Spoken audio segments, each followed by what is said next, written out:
अरे रुक जा बहू, कहाँ जा रही है? जा रही हूँ मैं अपने मायके, मुझे नहीं रहना यहाँ। आप सब कितना चिक चिक करते हो। अरे बहू, अभी परसों ही तो तू अपने मायके गई थी। हर दूसरे दिन मायके जाना अच्छा नहीं लगता। रुक जा, कहाँ जा रही है, रुक। मनीष पीछे से आवाज लगाता रह जाता है और सेजल सभी को अनदेखा करके गुस्से में अपना बैग लेकर मायके की तरफ चल पड़ती है। तभी कुछ पड़ोसियों की नजर सेजल पर पड़ती है। अरे वो देखो, चल पड़ी मैडम अपने मायके। अरे हो गई होगी दोबारा इसके ससुराल में किसी से नोक झोंक। हाँ, वरना डाल दिया होगा दाल में थोड़ा ज्यादा नमक। सभी पड़ोसी मजाक बना रहे थे और वहीं सेजल अपने मायके जा रही थी। दरअसल अमीर घर की सेजल आए दिन अपने ससुराल वालों से नाराज होकर गर्मी से परेशान होकर मायके चली जाती थी, जिसकी खबर पूरी सोसाइटी वालों को थी। इसी तरह एक दिन, बहू सभी को बहुत तेज भूख लगी, कुछ टेस्टी सा बना दे खाने के लिए।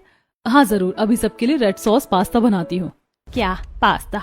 दोपहर के खाने में पास्ता कौन खाता है? लेकिन अब मना करूंगी तो फिर मुंह फुलाकर अपने मायके भाग जाएगी। छोड़ो, कुछ तो खाने को मिलेगा।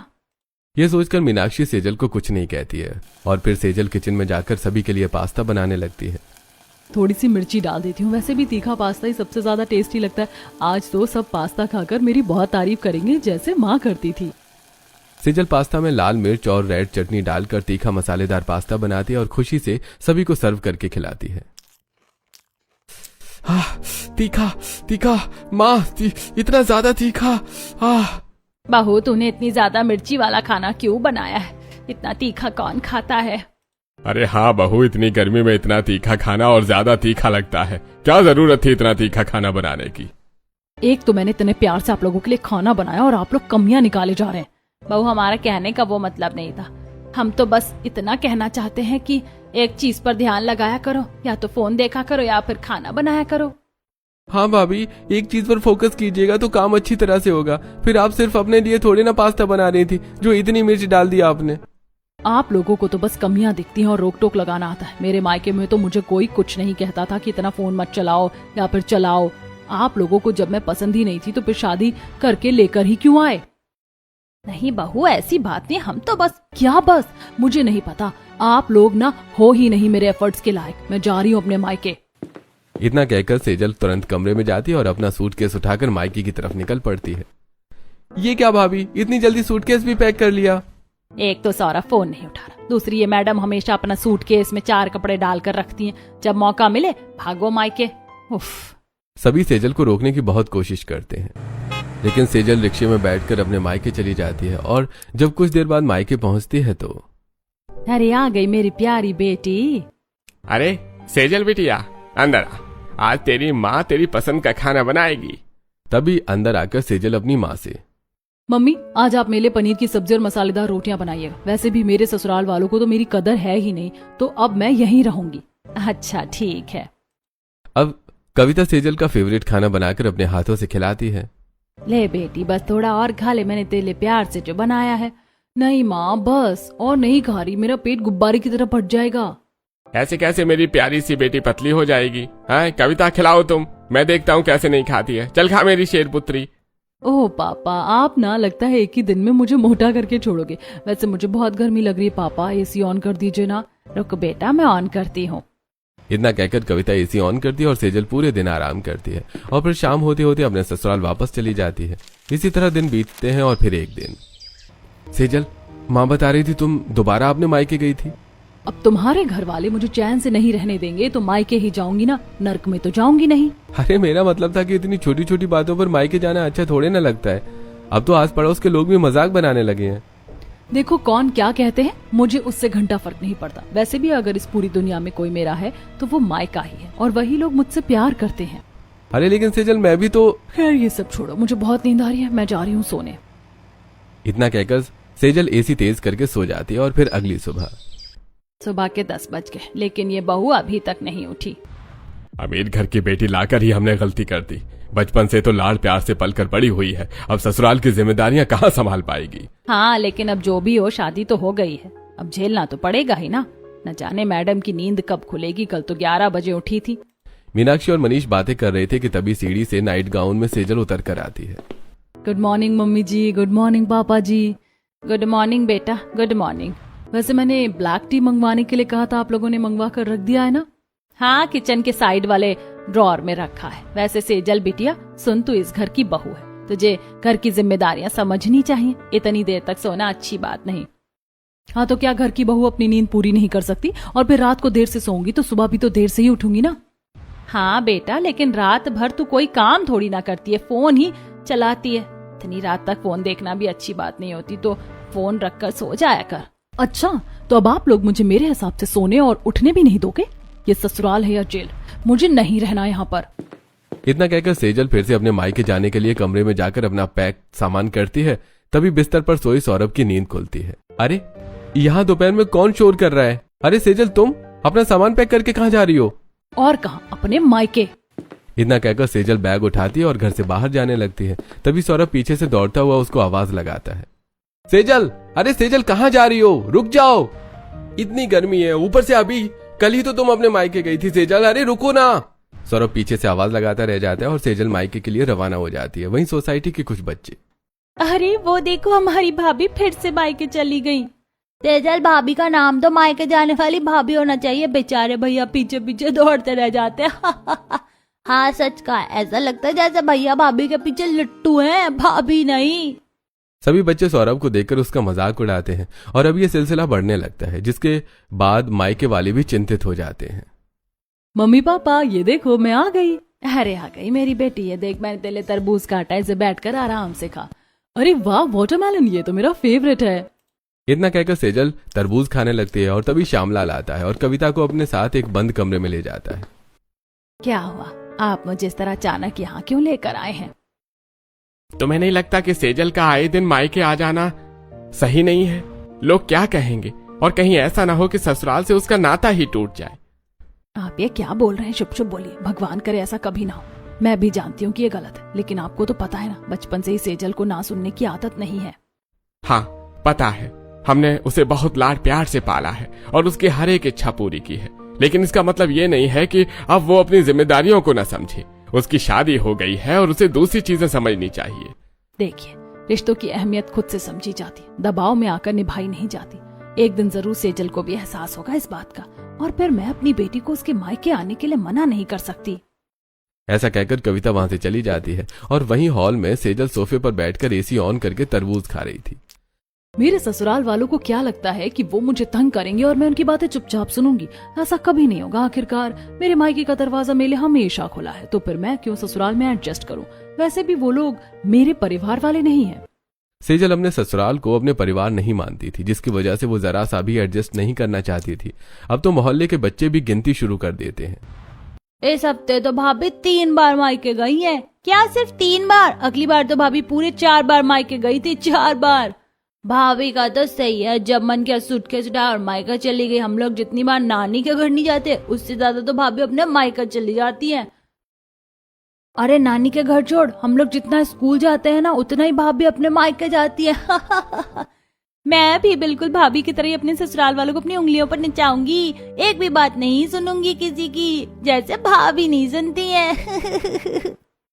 आजकल सोसाइटी के बच्चे भी सेजल की तरह बनने का तय करते हैं। वहीं घर में देखो सेजल, मैं तुम्हें मायके जाने से मना नहीं करता, लेकिन फिर भी गर्मी से परेशान होकर हर बार रूठ कर चले जाना ये सही नहीं है।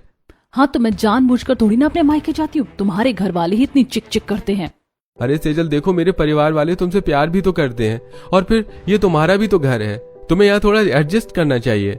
ये ना तो मेरा घर है और ना ही मेरा परिवार, फिर मैं क्यों एडजस्ट करूँ? तुम ये क्या कह रही हो? ये तुम्हारा ससुराल है और तुम्हारी मुझसे शादी हुई है, तो ये भी तो तुम्हारा परिवार हुआ ना। मैं तो नहीं मानती, मेरा परिवार मेरा मायका है और मुझे वहीं खुशी मिलती है। मुझसे बर्दाश्त नहीं होती लोगों की चिक चिक। हे भगवान, अब इसे मैं कैसे समझाऊं? कुछ भी समझने को तैयार ही नहीं है। क्या मुसीबत है। शुरू में सौरभ सेजल को समझाता है, लेकिन फिर धीरे धीरे बोलना बंद कर देता है। इसी तरह एक दिन ऑफिस में, हाँ ठीक है मम्मी जी, मुझे आप पर पूरा विश्वास है, बस अब सेजल का अच्छी तरह से ध्यान रखिएगा। हाँ चलिए, अब मैं फोन रखता हूँ। इतना कहकर सौरभ फोन काट कर देता है और सारी बातें सौरभ के बगल में खड़ा उसका दोस्त आकाश सुनकर कहता है, अरे भाई, जब तुझे भाभी की इतनी ही फिक्र होती है तो तू उन्हें हर छोटी छोटी बात पर मायके क्यों जाने देता है? उन्हें रोक कर समझाता क्यों नहीं है? अरे देख भाई, रिश्ते रोक टोक से नहीं बल्कि जिम्मेदारी और प्यार से चलते हैं। मैंने उसे समझाया, पर जब वो समझने को तैयार ही नहीं है तो मैं जबरदस्ती नहीं करना चाहता। मुझे बस उस दिन का इंतजार है जब उसे रिश्तों की अहमियत समझ में आएगी और वो रिश्तों से भागना छोड़कर रिश्तों की जिम्मेदारी निभाना सीखेगी। इसी तरह अगले दिन जब सेजल किचन में गुनगुनाते हुए दूध गर्म कर रही थी तो अरे बहू ये क्या कर रही है, गैस बंद कर, सारा दूध उबलकर नीचे गिर रहा है। ओह शिट, सारा दूध नीचे गिर गया, मेरा तो ध्यान ही नहीं गया। रुकिए मम्मी जी, अभी बंद करती हूँ। बहू अब शाम को घर पर मेहमान आने वाले हैं, अब मैं उन्हें चाय कैसे पिलाऊंगी? तुझे तो पता है आसपास की दुकानों में दूध नहीं मिलता। हद है, तेरी वजह से तुम्हारे घर की इज्जत डूब जाएगी। मम्मी जी आपके कहने का मतलब क्या है? मैं आपके खानदान का नाम खराब करती हूँ? मुझे कुछ करने नहीं आता? यू नो व्हाट, आप लोग मुझे सुकून से रहने ही नहीं देना चाहते, इसीलिए मैं जा रही हूँ अपने मायके। बहू तू पागल हो गई है क्या? हर छोटी छोटी बात पर मायके कौन जाता है? शादी के बाद बहू ससुराल में ही अच्छी लगती है। मम्मी जी मेरे मायके के दरवाजे मेरे लिए हमेशा खुले और मैं वहाँ कभी भी आ जा सकती हूँ, आपको उसकी चिंता करने की जरूरत नहीं है। इतना कहकर सेजल गुस्से में दोबारा अपने मायके चली जाती है। अब इसी तरह दिन बीतते हैं और धीरे धीरे गर्मी अपना जोर पकड़ लेती है। चारों तरफ गर्म हवा और लू चलने लगती है और न्यूज में भी सभी को अलर्ट रहने के लिए बोल दिया जाता है। अजी आज तो संडे भी नहीं है, तो फिर आप काम पर क्यों नहीं गए? और सौरभ तू भी घर बैठा है? माँ आपको पता नहीं है क्या, बाहर रेड अलर्ट जारी हो गया है। सरकार द्वारा सारे स्कूल कॉलेज बंद करवा दिए गए हैं और इस वजह से ऑफिस भी बंद है। अरे वाह भैया, ये तो खुशी की बात है, ऑफिस बंद है, अब आप आराम से घर में मजे कीजिए। हाँ, यहाँ बड़ा आया तो मजा कराने वाला, बस फ्री के पैसे नहीं देते हैं, ऑनलाइन काम करना पड़ेगा। अरे वही तो, ऊपर से गर्मी भी इतनी ज्यादा है कि सर से पसीना तो ऐसे टपकता है जैसे बारिश का पानी। चलो अब कम से कम बहू अपने मायके नहीं जाएगी। क्या भरोसा, किसी भी बात से नाराज हो और टैक्सी बुक करके मायके चली जाए। अब हम उसे रोक भी कहाँ सकते हैं। अब तो बस मुझे उस दिन का इंतजार है जिस दिन उसे खुद अपनी गलती और जिम्मेदारी का एहसास होगा। अब बातें करके सभी अपने अपने काम पर लग जाते हैं और सभी मिलकर ये कोशिश करने लगते हैं कि सेजल को कोई कुछ न कहे। तभी एक दिन बिजली का बिल आता है। ये देखो मम्मी पापा, बिजली का बिल आ गया। अरे ये क्या, इतना ज्यादा बिल कैसे आ सकता है? 3000 रुपए, इतना तो हमारे घर का एक हफ्ते का राशन का खर्च है। क्या? आज तक तो गर्मी में भी बिजली का बिल कभी 1000 रुपए से ज्यादा नहीं आया। इतना कहकर मनीष तुरंत सौरभ के हाथ से बिजली का बिल लेता है। ये भगवान, ये तो सच में 3000 रुपए का ही बिल आया है, लेकिन इतना बिल कैसे आ सकता है? दरअसल बहू जब से आई है तब से कभी पंखा तो कभी एसी खुला छोड़ देती, यहाँ तक कि लाइट भी बिना मतलब की ऑन रहती है अब घर में। रुको, मैं अभी बहू से बात करता हूँ। इतना कहकर मनीष तुरंत सेजल को आवाज लगाकर बुलाता है और सेजल अंगड़ाई लेते हुए नीचे आती है। ओहो क्या हुआ? आप लोग मुझे इतना डिस्टर्ब क्यों करते हैं? अब जल्दी बताइए क्या बात है। बहू देख, बिजली का बिल 3000 रुपए आया है, इसलिए अब से एसी थोड़ा संभल कर चलाना और हो सके तो मत ही चलाना। तो क्या मैं अब एसी भी ना चलाऊं? नाराज हो गई। पापा का कहने का मतलब ये नहीं है, पापा तो बस। मुझे कुछ नहीं पता, मैं तो चली अपने मायके। इतना कहकर सेजल कड़क धूप चलती लू के बीचों बीच अपना बैग उठाकर अपने मायके जाने लगती है। बेटा तू खड़ा क्या है, रोक बहू को। अरे नहीं माँ, रहने दो, जाने दो सेजल को। इस बार मैं उसे नहीं रोकूंगा, अब उसे अपनी जिम्मेदारियां समझकर खुद ही रुकना पड़ेगा। इस बार सौरभ सेजल को नहीं रोकता। धूप में ही चल रही लू के बीच सेजल अकेले रास्ते में आगे बढ़ रही थी, पर गुस्से के आगे उसे गर्मी का एहसास नहीं होता और वो अपने मायके के दरवाजे पर पहुंचती है। ये क्या, दरवाजा बंद क्यों है? अभी खटखटाती हूँ। सेजल लगातार दरवाजा खटखटाने लगती है, लेकिन अंदर से कोई जवाब नहीं आता। उफ, एक तो इतनी गर्मी लग रही है, ऊपर से कोई गेट भी नहीं खोल रहा। अभी माँ को फोन करती हूँ, किसी को तो मेरी कदर ही नहीं है। खुद से बड़बड़ाकर सेजल तुरंत अपनी माँ को फोन करती है। हेलो माँ, मैं तब से दरवाजे पर खड़ी हूँ, आप दरवाजा क्यों नहीं खोल रही है? मैं घर आई हूँ। अरे नहीं बेटी, अभी अपने मायके मत आना, अभी हम घर पर नहीं है, तू गर्मी में बिना मतलब परेशान हो जाएगी। अरे लेकिन माँ, मैं दरवाजे पर खड़ी हूँ, मैं तो अपने ससुराल से झगड़ा करके आई हूँ, अब मैं कहाँ जाऊंगी? सेजल अपनी माँ से रिक्वेस्ट करती है, लेकिन तब तक फोन कट जाता है।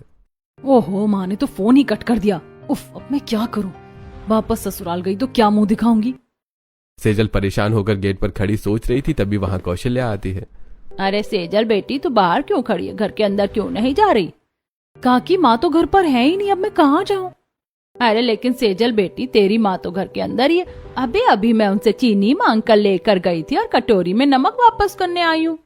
अगर कौशल्या आंटी सच कह रही है तो फिर माँ ने मुझसे फोन पर झूठ क्यों कहा? सच्चाई तो मैं अभी पता लगाऊंगी। ये सोचकर सेजल तुरंत घर के पीछे वाले दरवाजे से घर के अंदर जाती है। घर में चारों तरफ अंधेरा था, लाइट से लेकर पंखे सब बंद थे। सेजल की नजर कमरे में बैठी कविता पर पड़ती है, जो बैठकर रो रही थी। हे भगवान, सब बर्बाद हो गया, मैं क्या करूं? ना जाने अब क्या होगा, सारी चीजें तहस नहस हो गई है। माँ इस तरह रो क्यों रही हो? आखिरकार ये सब क्या हो रहा है? पूरे घर की लाइट और पंखे तक क्यों बंद है? इस गर्मी में माँ इस तरह परेशान क्यों है? सेजल कमरे की तरफ आगे बढ़ती है कि तभी श्यामलाल दरवाजे से अंदर आता है। अरे बेटी, तू कब आई? पापा आप ये सब छोड़िए, आप ये बताइए कि आप लोग मुझसे क्या छुपा रहे? अंधेरे कमरे में बैठकर माँ रो क्यों रही है? बेटी हम नहीं चाहते थे कि तू परेशान हो। दरअसल बात यह है कि श्यामलाल चाहकर भी कुछ नहीं बता पाता है और नम आंखों से बगल में रखी फाइल उठाकर सेजल के हाथों में पकड़ा देता है। जब सेजल वो फाइल पढ़ती है तो पापा ये सब कैसे हुआ? इतना ज्यादा बिजली का बिल, घर गिरवी और सारी चीजें, लेकिन हम लोग तो बहुत अमीर है ना, फिर अचानक ये मुसीबत हम पर क्यों? और आप लोगों ने मुझे सब बताया क्यों नहीं?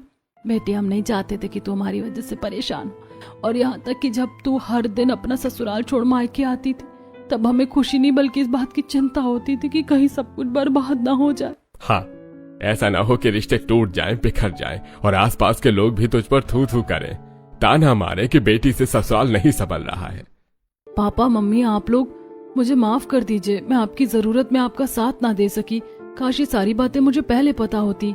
बेटे ये सब छोड़, अब तू वापस अपने ससुराल लौट जा। इस गर्मी में अंधेरे पड़े घर में तू कैसे रहेगी?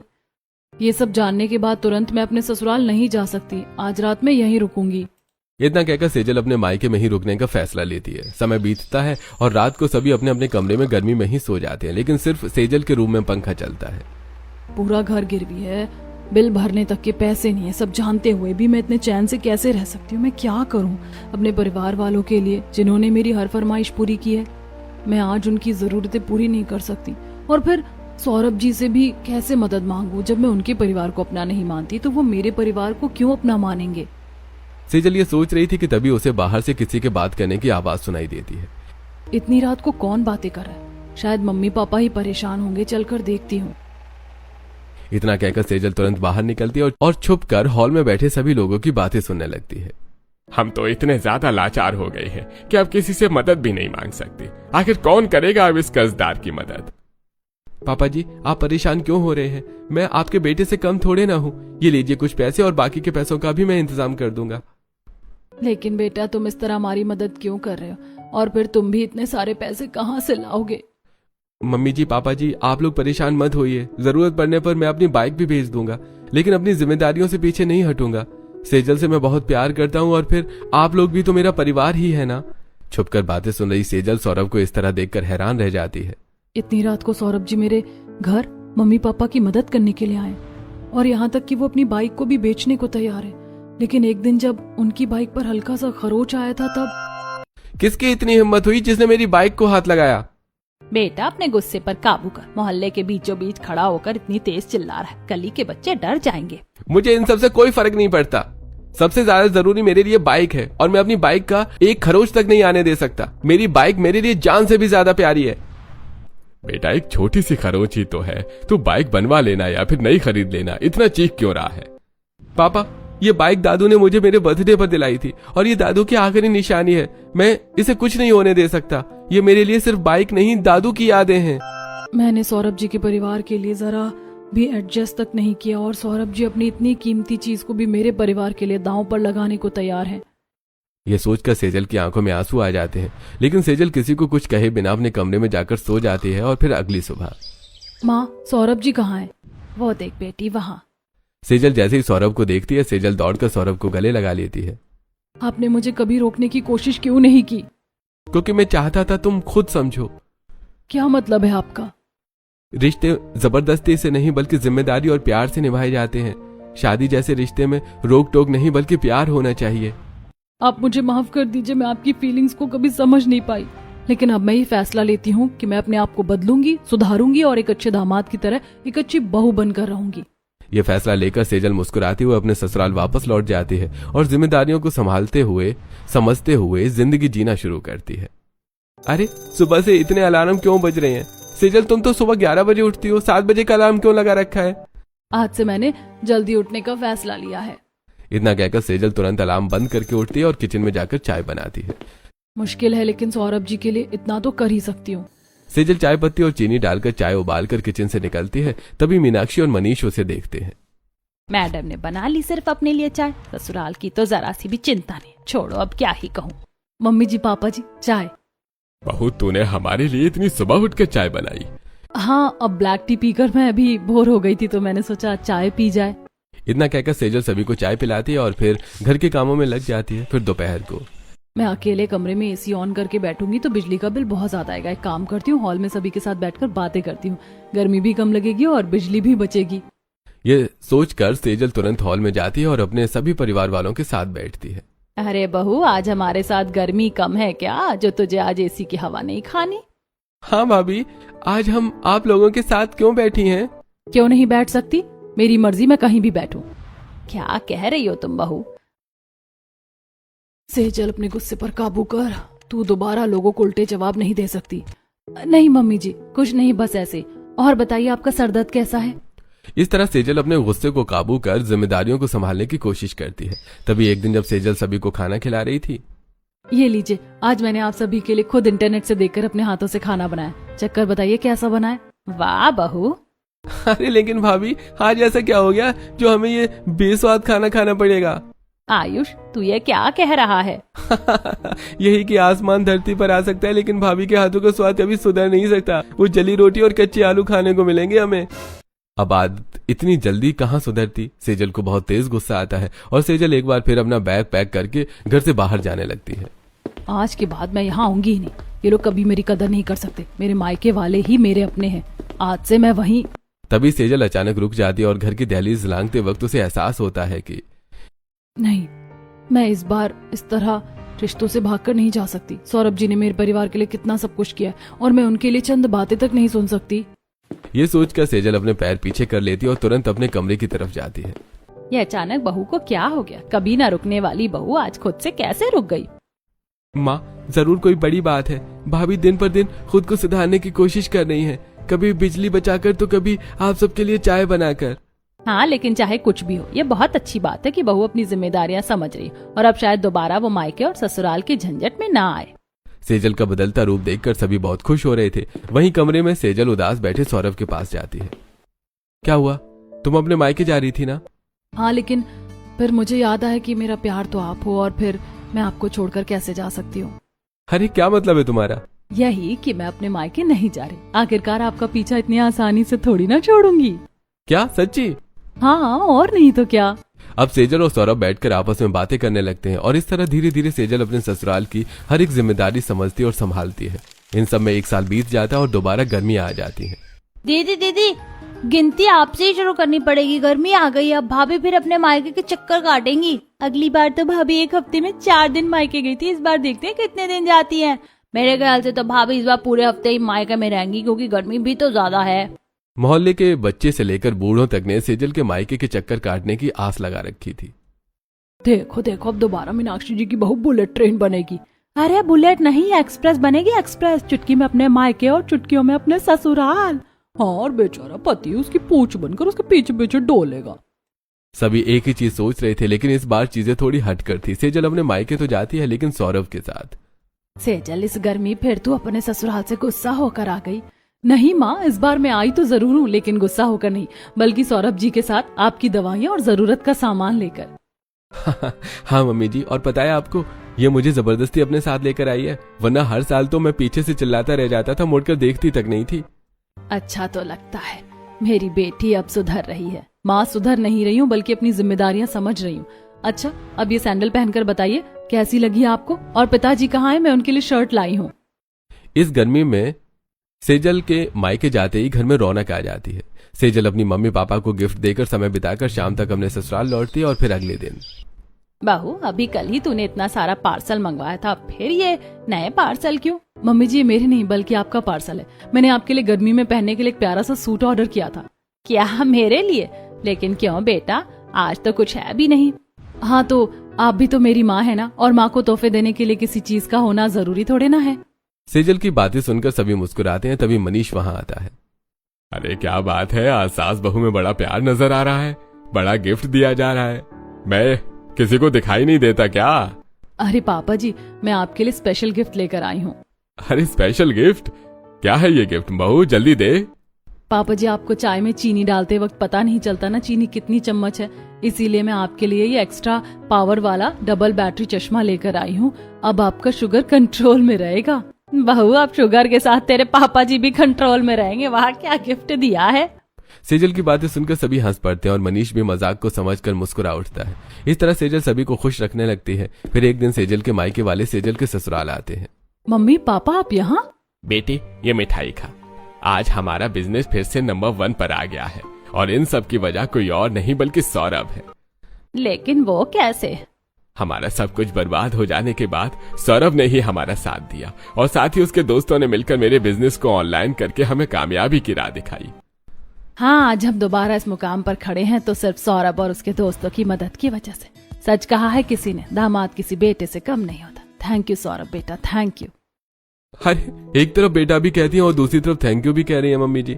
बेटे का फर्ज होता है अपने परिवार की खुशियों में शामिल होने से लेकर मुसीबत में साथ देना।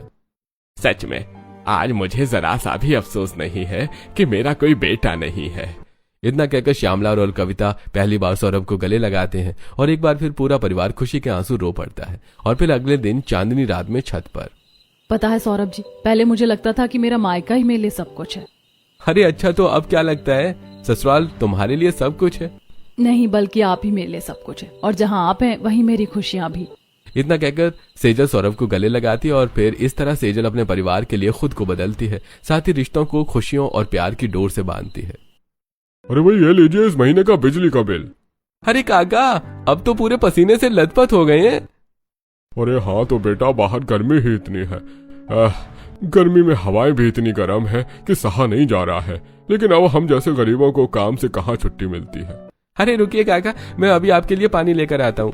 पूरा परिवार भले मिडिल क्लास था लेकिन दिल अमीरों से भी ज्यादा बड़ा था, इसलिए आयुष तुरंत रमेश को पानी पिलाता है और बिल लेकर घर के अंदर आ जाता है।